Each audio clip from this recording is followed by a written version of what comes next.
thank you both for joining the conversation. You guys represent different brands, but you both have a background, a solid background in hotel technology. So André, you've worked at TravelClick before joining RoomPriceGenie, and you, David, you worked at Marriott Hotels before co-founding RoomRaiser. And there are plenty of questions that I prepared for us today. I want to talk about the current state of revenue management systems. I want us to get an idea of what's up ahead, what we can expect from RMS, where it's going to evolve in the future. I want to talk about ancillary revenues other than just the room product being priced, revenue performance metrics, what you guys see out there, and getting on to the section here, also talk about AI. And let's start with that. So the first, there's a recent trend that I've been seeing. Okay, more and more RMS companies are popping up on the market, and every time, I swear to God, this new brand appears, there's always a tag on that it's AI first or AI empowered. And I want to get your take on how much of a hype this is, what is actually being done in the background with an RMS that's done by algorithms, so like fixed pricing rules, and where does AI have a value add in how an RMS works? Shall I go? Okay, cool. You go. So, important thing first is AI shouldn't become a buzzword to sell a product or a solution over there. That's what we want to take first on that. And when we're looking at the majority of RMS solutions, we see that still a lot of them are actually based on algorithm. So a trustworthy background that's telling the hotelier, these are the reasons why we're actually suggesting this rate and why we actually want to change it for this particular date over there. What's going to be great with looking at AI is going to be really great in spotting different patterns moving forward. But in order to spot these patterns, it also needs the data. And this is where we're seeing the challenge. And really, is AI going to be a solution for RMSs? Because what kind of data are we feeding in? So there can be actually new rules being created from the AI to actually make a better impact on your pricing. What we're seeing instead is actually what's closer to be a solution is these large language models like ChatGPT, because they're great in interpreting data and then giving suggestion based on that. And that's where we see. So when you've got an RMS and it looks at the data based on which it makes predictions on how you can perform better, these large language models actually can give recommendations. Have a look at this. This could potentially make an impact beside actually suggesting the rates that it wants to change over there. Yeah, I agree with you that most of the solutions advertising AI are in the heart of it. It's not really AI. So most of the solutions and reliable solutions are algorithmic solutions. There are many reasons for this. One is that the technology of AI is probably not there yet to make a reliable revenue management system entirely based on AI.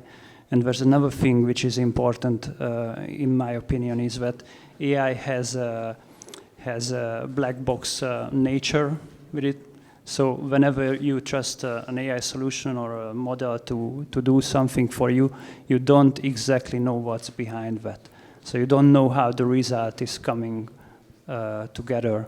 And I'm not sure how many of you would like to risk this in a live situation, in a hotel situation. Okay, so if let's say that the outcome is favorable, so I'm making more revenue, I'm able to optimize better for profit, why do I care? What's the reasoning behind the decision? You want to stay in control. That's also, I mean, every revenue manager, and they're great. Every one of them, their approach has changed over years, and I hope it's going to change massively moving forward. But there's these, and I can remember back when I was in hotels, there are these typical 10 o'clock meetings when the GM is asking, why did we change the rate last week? And now look at the outcome. And the revenue manager would be, The system said it. So why, that simply, you don't want to give out control over your rates, over your revenue, over your profit. And that's simply why I believe AI moving forward, yeah, with big data, when you get it into hospitality, sure, it will, because then you also can potentially say, based on that data, this decision was done. But now we have too limited data sources to actually say it's going to. So that's why rather focus on, there's a trustworthy, there's a process in there, and we are telling this is why. And then there are additional components, so AI then actually might spot a pattern somewhere when you're looking at 362 years into the future, and say like, hey, yep, based on this now I have to change, specifically for my property, I have to change my approach. Not randomly for that you can set this AI in a revenue management system that's supposed to work globally.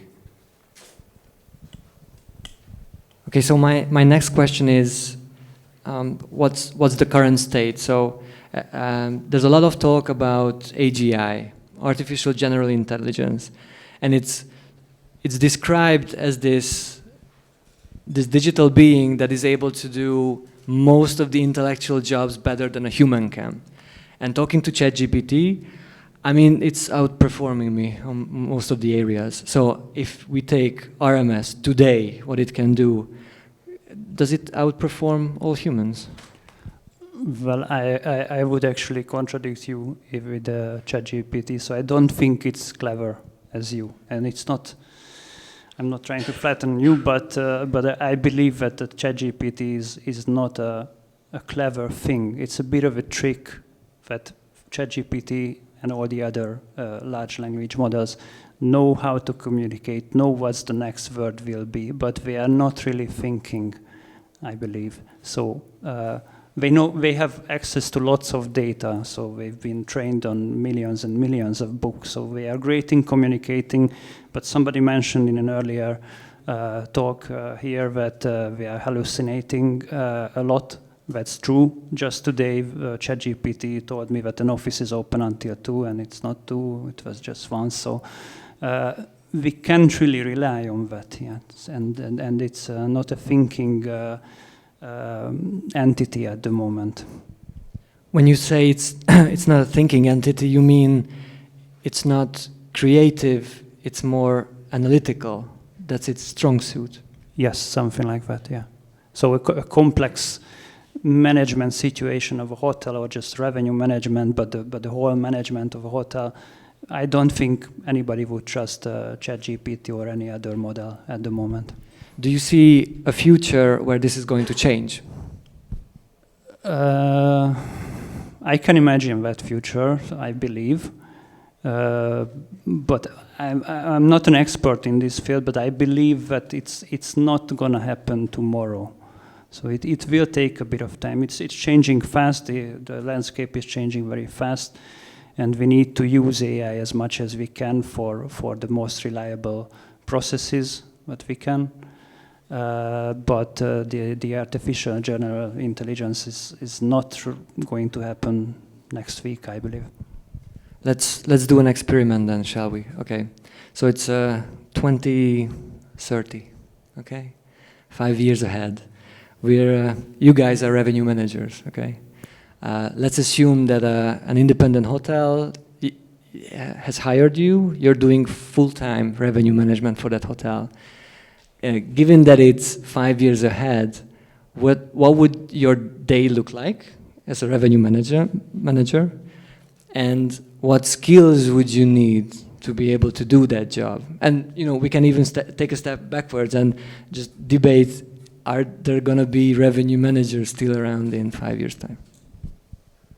Yes, let's say that's straightforward. There will be a revenue manager, and I believe, to take the statement up front, that will be more important than ever. Looking back, so basically when I did my first revenue management course, seminar, 2008, that was when revenue management really came up.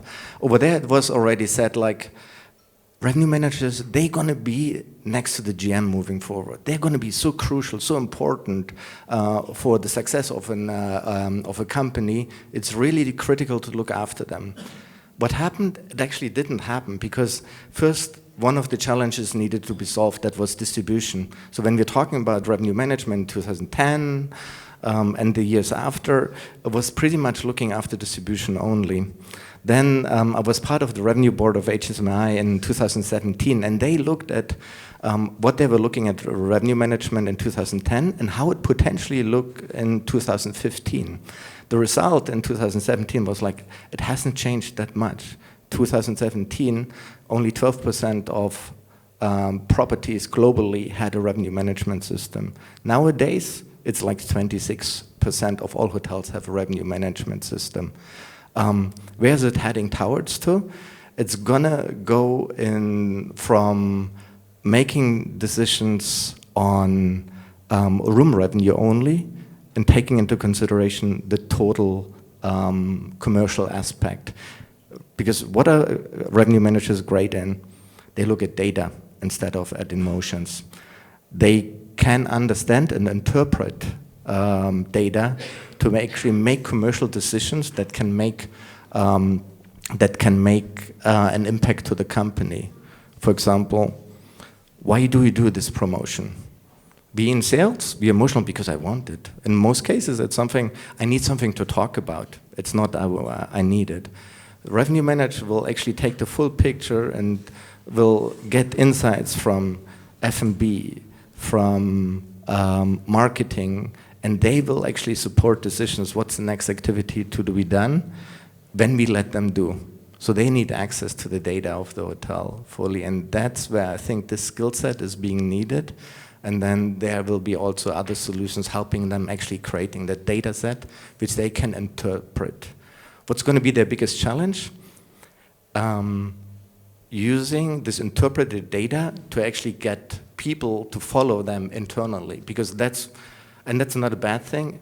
Revenue managers are bad in presenting and making a point sometimes because they have too much data in their mind over there. So this is something which they have to learn and get the right tools that are providing them reports to convince the whole set of stakeholders they need to actually convince.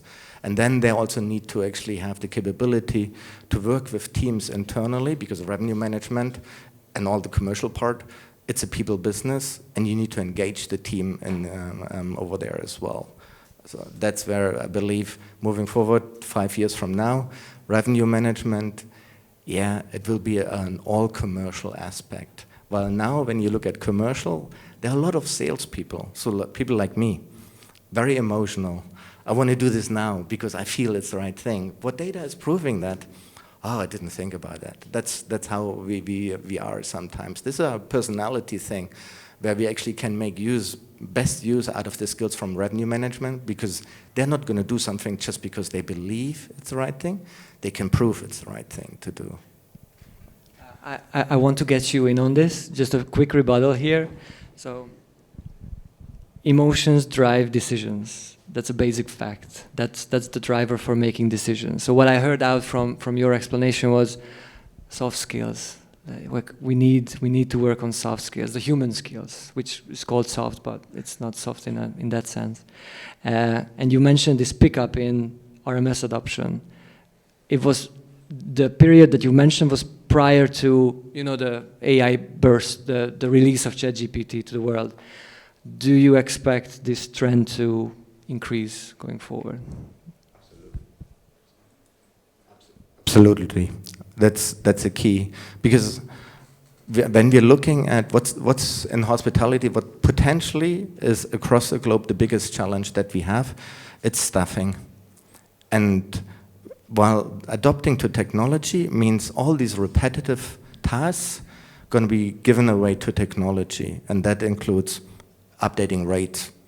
In the past, it was like, how often were rates updated? In the morning when the revenue manager came into the hotel, after the 10 o'clock meeting, in the afternoon, potentially before going home.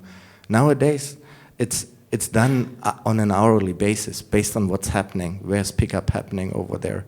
You don't want to do this manually anymore. A technology is doing that, so you can actually focus on strategy, being creative, looking at what's driving the demand, what's the perception of the company and the hotel in the market, and how can you best benefit in it with your actions over there. This is where we are actually heading into, and you want to focus on that. So, and I believe in order to get this time available, revenue managers need to give this pricing to a tool, for sure. Yeah, that's the last thing actually you said, André, is that what I wanted to add, that the revenue managers, we believe, will exist in 5 years' time as well, but the job they will be doing will be a bit different.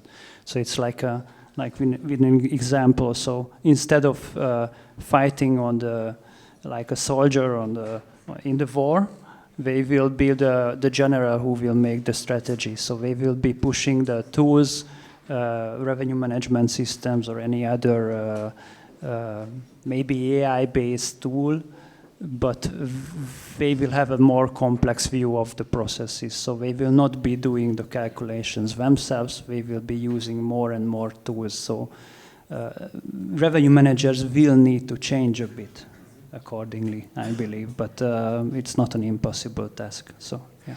Yeah, so talking about the future, and this now I got approved by our chief product officer as well, so I really ask him. So he's saying really 5 years' time, and basically because of revenue management system are connected to PMSs, they're connected to channel managers, we strongly believe that a revenue management system in the future that only does pricing, you don't need that anymore. Because in the future, potentially the revenue management system is gonna, when demand is high and you're gonna get the house full anyways, it's simply gonna close Booking.com, or it's gonna close another channel, which you don't want for this period. It will potentially choose a promotion, the right promotion for a specific segment. So the promotion is set up in the PMS, and the RMS is actually picking the promotion and is pushing it to a specific segment that you want to actually issue it to. And the revenue manager is sitting behind and saying, right, that's the right move to do because of this and this and this data. So moving forward, can we expect RMS technology to evolve further vertically? So you mentioned about maybe it tagging into your distribution strategy as a whole, and we do know that it's not just price updates now, but also minimum lengths of stay restrictions that RMS can automate and adjust for you. What else can we expect? Well, I believe there will be more integration. So not just RMS will not only be integrated to the PMS and the channel manager, but other tools as well, maybe upselling tools, and what else? I believe that the way of the integrations might be changing as well. We're working on such a thing. So not only API-based integrations will be available. Yeah, so vertically and horizontally, but one other thing which is very important in our opinion is that the personalization of the RMS itself as well. So some hotels, some need a fully automated solution, some will just need an expert system. So of course there will be more RMS systems emerging as well, and more personalizable RMS systems. So RMS, then in your words, is heading toward the more tailored, customized solution. Yeah. Whenever I talk to you guys, I always get jealous about localization. So PMS, we do need to comply with legal regulations, but I don't see that happening too much on the RMS front. Like I see revenue management it's possible to apply more universally. So when we take a hotel, let's say based in Germany, and one based in Thailand, does that make any difference for you guys in terms of implementation or how the product actually works? Not at all. So revenue management is universal. It's always about balancing supply, demand, capacity, price elasticity, but also booking patterns. That's what it is looking in. However, we have to look into, it's different from market to market. You said Germany. You have to look into Berlin, for example. You have business travelers Monday to Friday. And then there's a click happening and all the leisure travelers are coming in. They book different, they book through different channels, so it really, you have to look into your channel mix over there, your booking pace, when is this booking being done over there, and then look at the Maldives. Potentially, people are booking 10 months in advance or something like this, and they always have a boat included in all this. They stay at least 5 days, so where's the margin you actually can capture there? And then you've got this Mallorca or Thailand thing where it's based on weather conditions and something. All of a sudden, 1 day prior arrival, there's a booking heap coming in. And these are actually the localizations you have to take into consideration. And this is where we always have to say technology, so revenue management system with the algorithm and the data and also then new technology supporting it, that's the base and the foundation. But there's the expertise of the revenue manager that's required to adapt to local happenings, but also changes. When you look at performance month over month, year over year, you realize actually no month is the same anymore like the year before. You cannot compare July this year with July last year. You cannot. And this is in every market potentially also.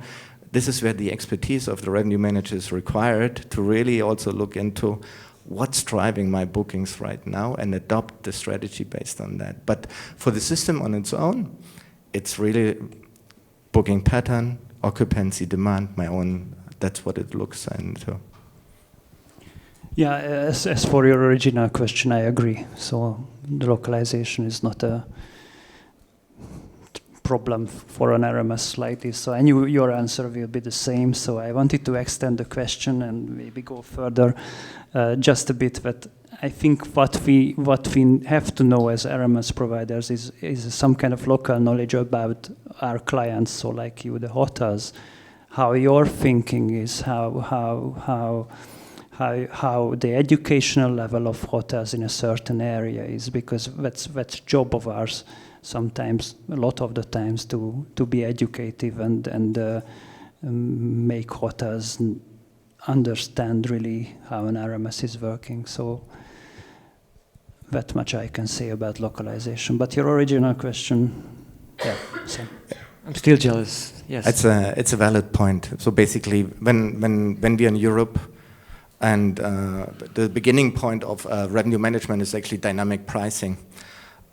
It's common. We have it. We have gone through the painful period and we got dynamic pricing out, and our guests are actually accepting it. While when you go to South Africa, when you go to Mexico, you get the question from hoteliers, why should I change my rates over there? So that's really where you have to adopt, and then you have to obviously bring local people in there over there as well.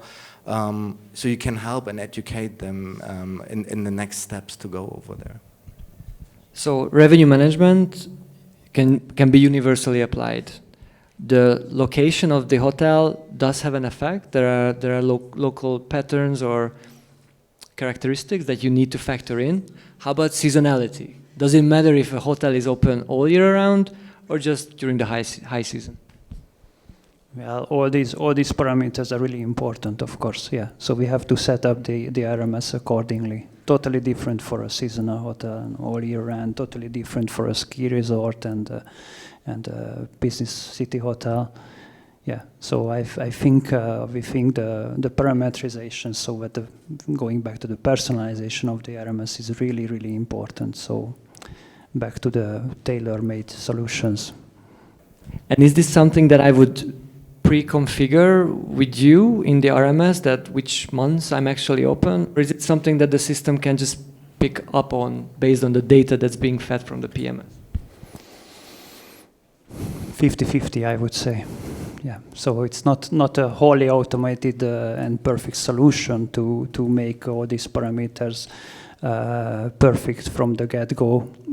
So the human factor and the human knowledge comes back again for this job. Onboarding, parameterization, support, of course, that's an onboarding task. So it's not something we just do once and when it's done and we never go back again. So it's actually a feature, I would say, that you have the capability to adapt the pricing algorithm of the tool with your own ideas and steps so you really can look at what's happening with the price when someone wants to book 3 months in advance, what's happening with the price when someone wants to book 6 months in advance, how am I setting my daily rates throughout the week, so what's happening on Tuesday, Wednesday when peak actually is on business travel. So all these considerations, and usually that's where we help, but also the hotelier, again, coming back, he wants to stay in control. Yeah, and it's also the revenue manager has to have the chance to give an answer when the general manager or the owner is saying, hey, I think we are selling too low on Sunday, that he simply ticks a box and all of a sudden prices for Sunday actually can go up over there. And he's not dependent on that the system just sticks whatever it's recommending, because there are also different factors for investors, owners. There are owners who are simply saying, I don't care what's the revenue, I want to be the most expensive on the market. So simply, this is where you also have the chance to address this kind of in there. So when they say that revenue management is part science and part art, so there's an objective attribute to it and there's a subjective one. So what is the human edge in revenue management, do you think? It's the knowledge of the revenue manager. That's simply, and that's where again emotions come in play, because he needs to feel or he needs to have the data to understand what's driving this business just now. But also he needs to actually say, like, my tool, so the tool is actually providing the foundation with the data and the pricing suggestions. But then there also needs to be something where he can say, yeah, actually I should raise my prices. However, there's this group and I know they're coming back in a low season and I need to make this decision. It's an emotional, it's a smart, it's a strategic decision, and he needs to be, and that's the art piece. And I believe this is where it's getting great for revenue managers, because how am I positioning this good now? What's great in updating rates on a daily basis, 2 hours a day, like going into the platforms and doing it. No, let this done, but have a look and what could I tweak over there, what could I do there, how can I get my sales involved in there, what package can I actually get out there to actually get ancillary revenues into it as well.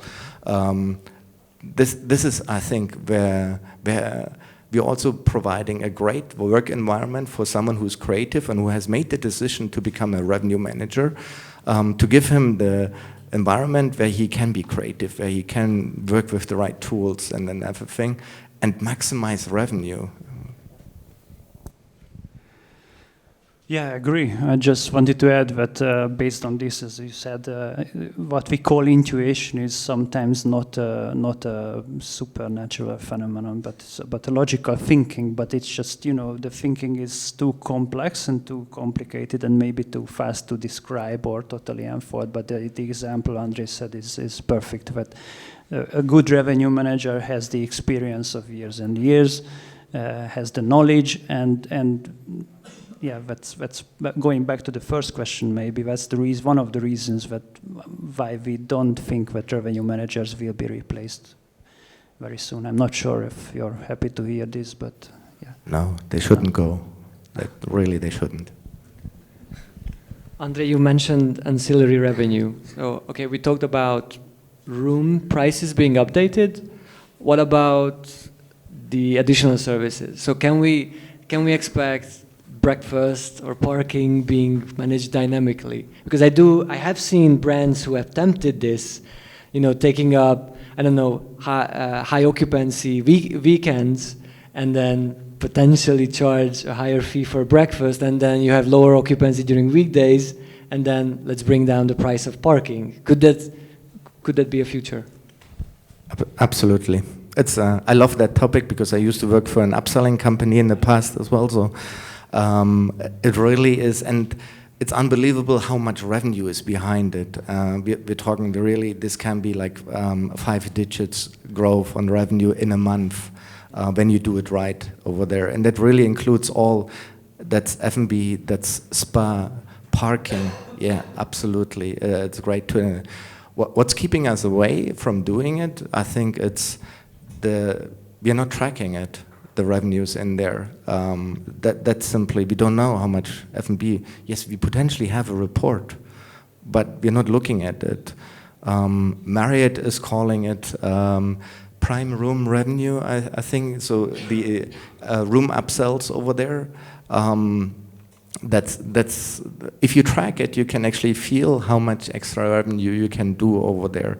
But also just getting the breakfast out when the hotel's empty and you still sell it over there, or even charge it on higher fees. Parking, it's a lot of money to make there. I had once a property in Hamburg. The parking was more expensive than the hotel. And then, you know, when you go in a big city and you come by car, yes, you have no other option over there, and that's simply. So one challenge is the technology that we're using. We're not tracking it, and the second thing is we're hesitating communicating it. And it's the same with dynamic pricing in the past, or the same when you've got front desk agents at the front desk and you tell them you need to upsell. Okay, the guest is coming and he's paying 250 euro already, and now I'm going to ask him now to pay 50 euro extra. And I've tested it. I love this. So basically, every hotel I'm staying, I'm always sending them messages up front and tell them, hey, that's what I would love. So I'm giving them already a hint. Try to upsell me. I take it just because when you do it good over there, they don't do it because it's against the nature of some people, and that's where I think. So we have to start communicating this. We have to start practicing it. We have to start tracking it. And then potentially, once you see results in general, you can invest into technology that does it. And I believe when you're looking at, we talked customer journey, based on at what stage of the customer journey you are, there are different needs for the person that's booking. So at the beginning, it usually is always like, yeah, I have set, this is the budget and this is what I want for it. So I look, okay, this is what I want to get for it. The closer you get, the more you're like, oh, I heard now in the city I can do this. So let's look, and can I book something over there? And I heard this is the specialty of the city. Oh, let me book a dinner over there. Then just 1 week prior, your wife's getting involved, and then simply that's when the stress is starting. Are we having a view? Are we having a balcony? What's with the spa and all this? So based on really how you do it, you've got these upsell opportunities, and technology can enable it by sending these trigger messages, and you simply can do it as well. And I believe it's a lot to achieve, and it's a lot to do. And we love getting that because we are in the right mood 1 week prior to arrival, but we're not ready to book a spa treatment 1 month prior when I'm just booking it, because this is what I'm doing out of the taxi on my way home or something like that. So I think it should be a big focus. There's a lot of revenue in it, and many hotels have staff members in areas that potentially need more business as well, and we want to avoid bars being closed because there's no business, or restaurants closed on specific days if they have to be there anyway. So if I'm the front desk agent, reluctant to make those upsells, like, what's the motivation there? Why should I do the upsell? Why should I bother to upsell rooms? You have to get involved in it somehow. So it has to be a good system. Actually, on a personal note, I've still worked at Marriott, what was it, 12, 13 years ago, when we implemented the first upsell system here in Budapest. We were the pilot project of Marriott. I think probably all the Marriott is doing it now everywhere around the world, because it was really a huge success. So we didn't know when we started. It was just an idea of the GM, and to be honest, he was not my favorite. And I said, oh, it's not going to be good. It was very good. It was really good. Lots of value. And it is. And then coming back to motivating team members. So obviously there's always great an incentive to have behind. Yeah. But yeah, I was working at the Savoy in London. So simply it's a hotel in London. It's facing Thames. upsell was £100 a night over there. So simply we got 5% out of it. We called it beer money because our salary was just enough to actually get the rent paid. So we needed money to actually pay our beers over there.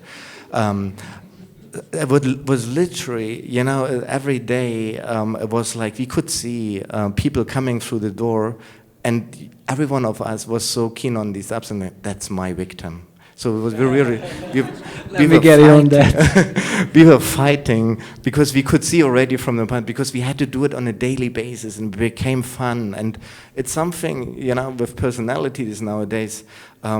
I was using the process, but there was a guy, he's now living in Cologne. He just looked cute, and he was just saying, oh, I've got a nice junior suite facing the Thames. And it worked. I hated him for that.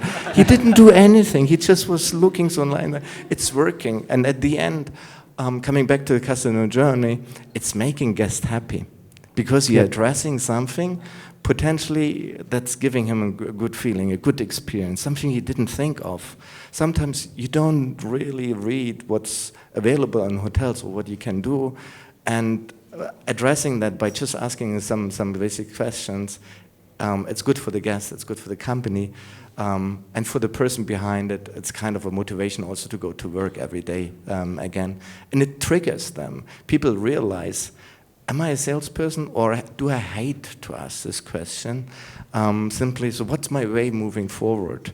Am I more the accountant type? And this is what's great in hospitality nowadays.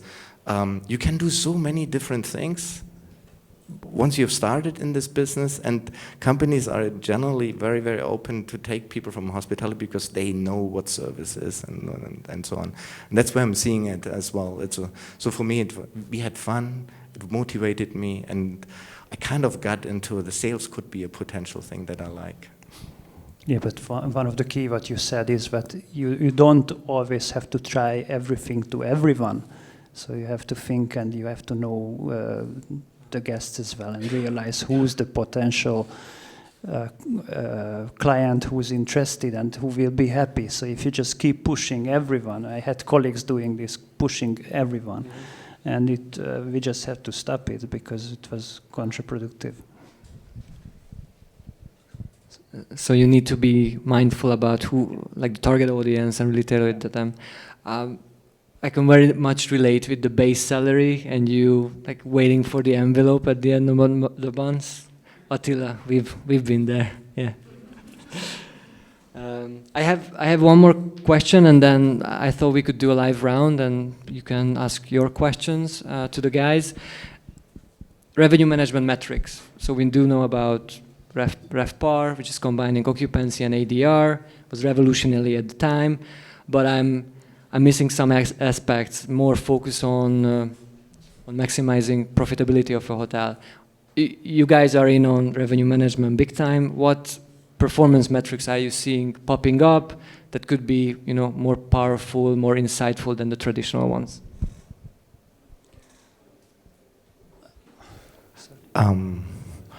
It generally depends on what access to data the revenue manager has. If he's looking only after room revenue, RevPAR is absolutely the KPI that he needs to look at. As they're having full P&L access, then it comes to a GOP related. If it is, I used to work for the Edina hotels in the past. We were looking at revenue, but we had a hotel developer. He always was looking at revenue per square meter, because he said, like, you're making your guests too happy. Your rooms are too big.